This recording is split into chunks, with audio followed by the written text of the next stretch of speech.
For the next few minutes, you will witness some highlights of a spectacular and decisive operation.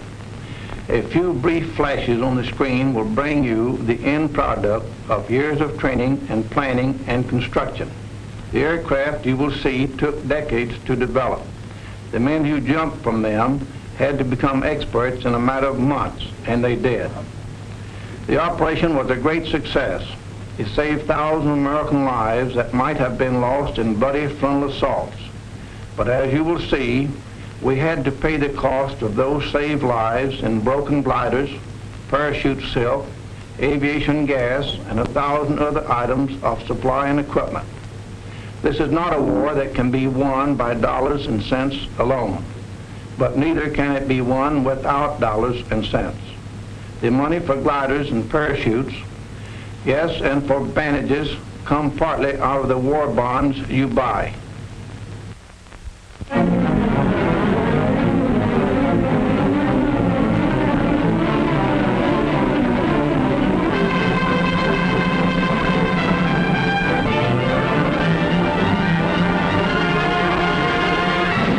Communique number 1, June 6th, Allied headquarters. Under command of General Eisenhower, Allied naval forces supported by strong air forces began landing Allied armies on the northern coast of France. The greatest news story in 1944. D-Day, H hour. That fateful moment for which the whole world held its breath. But in the night hours of D-Day -1, long before these first assault boats nosed onto the beach, American fighting men, troop carriers, paratroops, airborne infantry, and glidermen were already there. This picture is a small tribute to those men, living and dead, who went in before H hour on D-Day, 5 hours ahead of the main force, to start the destruction of Fortress Europe. Their story begins in a village in England. Not the kind of village that you ever saw or read about, but a strange, unsightly place, one that had sprung up almost overnight and was known to its citizens as Shantytown. Its buildings were fashioned entirely from heavy boxes and shipping crates used in transporting thousands of gliders from the United States. It was a growing community.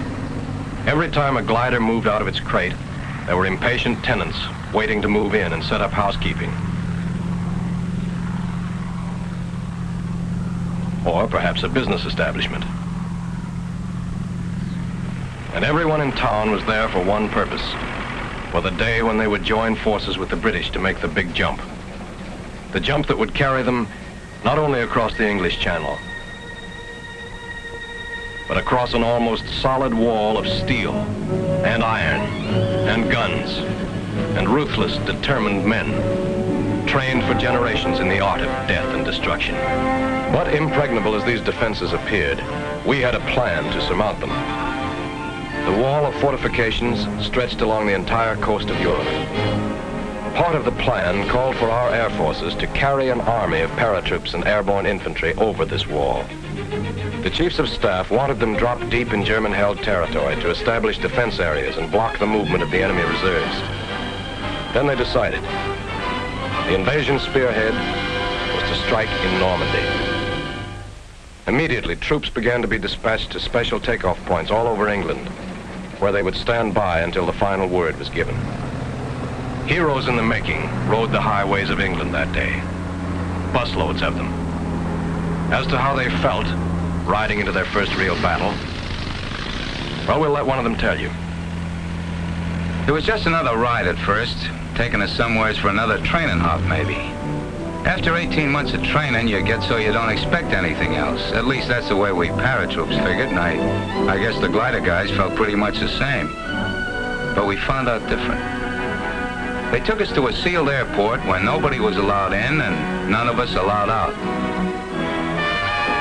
This didn't bother the hot lick swingsters. We kept in shape with regular exercises and then maybe a game or two. We knew there was something cooking now, something big. And we spent any spare time we could find in reading letters from home or maybe writing one to the folks and that special girl. Invasion markings painted on every ship and glider brought the whole thing even closer to us. We'd soon be on our way. Money was passed out. The kind you can spend in France. They hadn't forgotten a thing we'd need. Neither had we. But when these were taken care of, not many of us forgot that for our kind of guys, knives and guns aren't enough.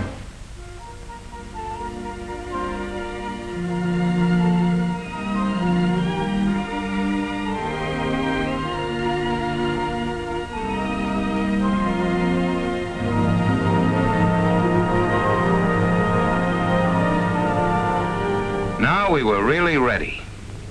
General Ike nearly tore his pants stepping over the barbed wire, but he didn't care. He wanted to talk to us. Ike had a lot of questions to ask. What's your name, soldier, he says. Where's your hometown? Who's the toughest man in the outfit?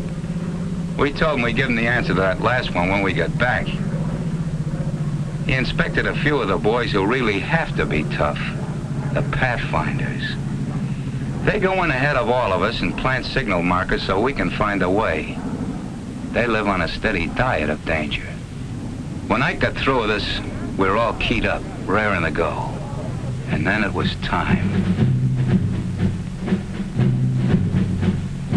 Most of these men had never seen real combat, but remember them.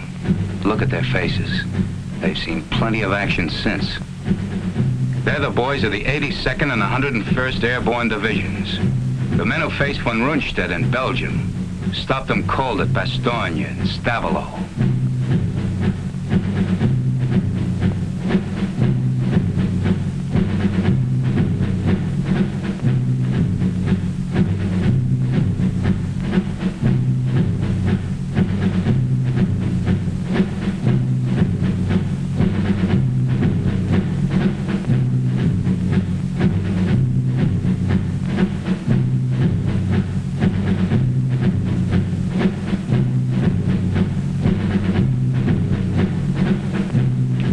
They'd given us brand new parachutes, and I remember one little guy saying he wasn't worried none about them opening because the company that made them was in his hometown, and his mother worked there in final inspection. A few of the outfits got the idea they ought to show the Germans we had Indians in America. Here they are. Indians from the Loop, from Back Bay, and the Bronx. Climbing into the ship, some of us were loaded so heavy that we had to be shoved on board by the others or we'd have never made it.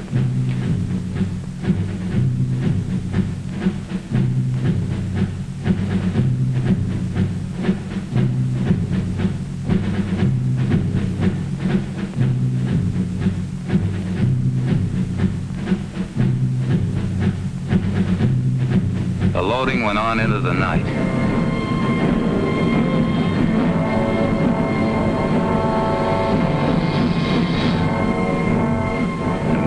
Places and ready long before takeoff time. Then we heard the roar of engines as the Pathfinder ships began hopping off.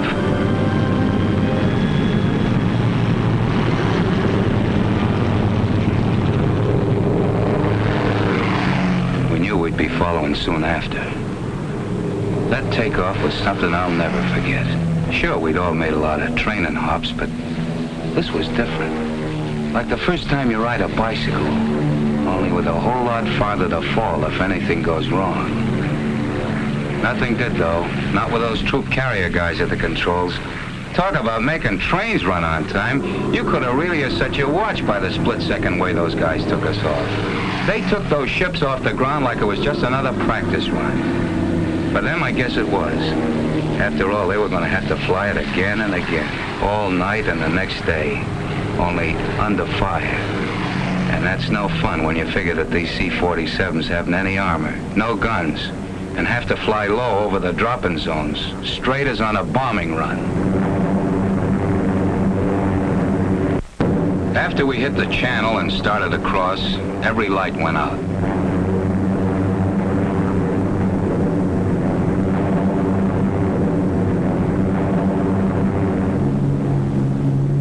We had no idea where we were when we got the order to stand up and hook up. That came so quick we didn't have time to do much thinking before we were over the side and starting that 400-foot drop into France. Thousands of us.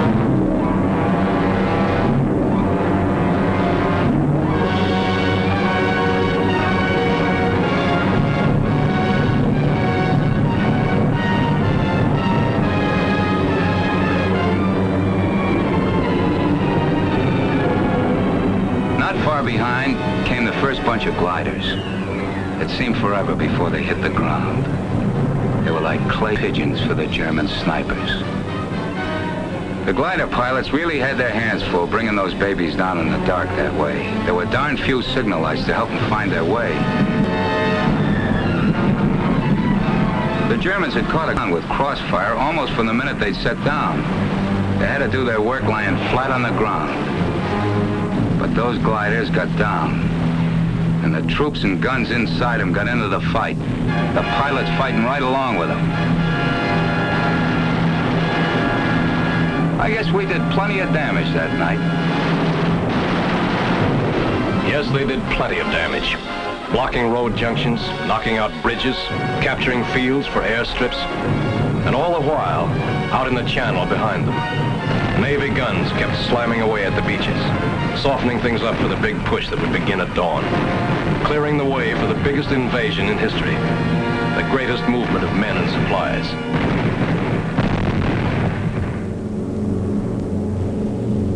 The Troop Carrier Command was ready for its next move. They had massed hundreds of British and American gliders in preparation for the most gigantic aerial towing job ever attempted.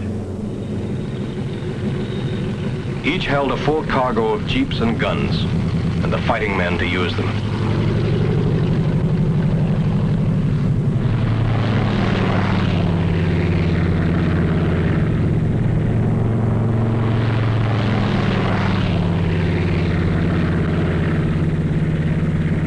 The lives and success of those who were already in France depended on the flight of this vast armada. They were greatly outnumbered and desperately needed these reinforcements. How they got them, a story of two-way air traffic and an unbroken chain of planes and gliders stretching from England to France and back again, is best told by a man who was a part of it all. Maybe we glider pilots didn't show it, but we were as excited over flying across that English Channel as Blériot must have been when he flew it for the first time, years before most of us were born. He didn't have much of an airplane under him, but then there weren't any German guns waiting for him on the other side. We did a bit of wondering about those guns as we started out over the Channel, and the lighthouses of England began slipping away beneath us. And what about the German Luftwaffe? This was its big chance. Our air forces had established air supremacy, sure. We had a regular umbrella of fighters over us. But if there was ever a time the German flyers would try anything to break through, this was that time. But we never saw a German plane. Approaching the French coast, the ack-ack and gunfire seemed harmless and far away. For those who were right in it, it was different.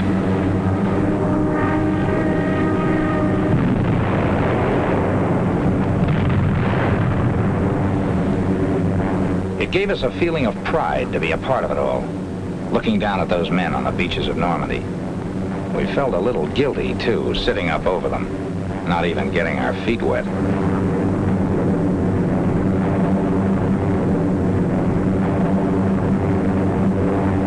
The Germans flooded entire areas to slow us up if a beachhead was established.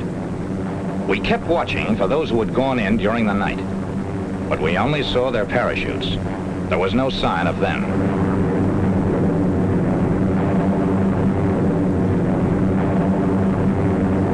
The first glider, we'd find out pretty soon what had happened.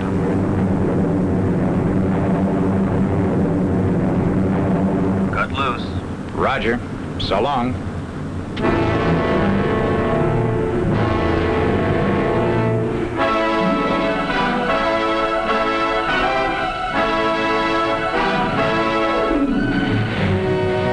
We stretched our glides as much as possible. That way, we ended up near the edge of the fields where we could run for cover as soon as we got out. Not everybody came down exactly where they wanted to. One glider went right into a German field headquarters. And what was that I said about not getting our feet wet? This bunch was lucky. The Germans were under control in this section. But more than one tow ship and glider made its last flight that day. Guns didn't do all the damage. 15-foot poles driven into the ground ripped off wings and smashed through fuselages. The men who stepped out of this glider will never know if their first mission was successful. But it was plenty. Yes, their mission had been successful. But this down payment on freedom ran very high.